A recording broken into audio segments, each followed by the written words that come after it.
ഒരു കാരണവുമില്ലാതെ കൃഷ്ണേട്ടൻ കുടിക്കില്ല. ഇവിടെ താമസം തുടങ്ങിയിട്ട് കുറച്ചുനാളെ ആയുള്ളെങ്കിലും എനിക്ക് കൃഷ്ണേട്ടനെ നന്നായി മനസ്സിലായിട്ടുണ്ട്. അതുകൊണ്ടാ ചോദിക്കുന്നത്, എന്താ കൃഷ്ണേട്ടന്റെ പ്രശ്നം? എനിക്ക് പ്രശ്നങ്ങളല്ലാതെ വേറെന്താ ഉള്ളത്? സ്വന്തം വീടിന്റെ പടി ചവിട്ടാൻ അനുവാദമില്ല. ഒരു മകനുള്ളതിന് എന്നെ കാണുന്നത് തന്നെ വെറുപ്പാ. ഞാൻ ജീവിച്ചിരിപ്പുണ്ടോ എന്ന് പോലും അന്വേഷിക്കാത്ത ഒരു ഭാര്യ. ഇതൊക്കെ പ്രശ്നങ്ങളല്ലേ? ഈ പ്രശ്നങ്ങളൊക്കെ നേരത്തെ ഉണ്ടായിരുന്നല്ലോ.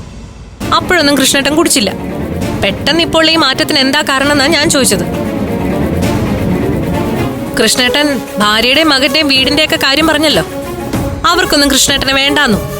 എന്റെ അശ്വതിയുടെ കാര്യം പറയാത്ത? അച്ഛൻ തിരിച്ചു ചെല്ലുന്നതും കാത്ത് കണ്ണിൽ എണ്ണ ഒഴിച്ചിരിക്കുന്ന അവളെ ഒറ്റ ദിവസം കൊണ്ട് മറന്നോ? എന്റെ ഇവിടെ ഉള്ളവരുടെയും കാര്യോ? സ്വന്തം മക്കളെ പോലെ ഞങ്ങളെന്ന് എത്ര തവണ കൃഷ്ണേട്ടൻ പറഞ്ഞിട്ടുണ്ട്. ആ ഞങ്ങളെയൊക്കെ മറന്നല്ലേ ആ വൃത്തിയുടെ സ്വഭാവം വീണ്ടും തുടങ്ങിയിരിക്കുന്നത്. മോളിങ്ങനെ ശ്വാസം വിടാതെ ചോദിച്ചോണ്ടിരുന്നിട്ട് ഒരു കാര്യമില്ല. എന്റെ നെഞ്ചിലെ തീ എനിക്കേ അറിയുള്ളൂ. ആ തീ അണയ്ക്കാൻ വേണ്ടി മദ്യം മാത്രമല്ല, വേണ്ടി വന്ന വിഷം വരെ ഞാൻ കഴിക്കും. കുടുംബങ്ങളിൽ കൂട്ടുകൂടിയ 10 വർഷങ്ങൾ.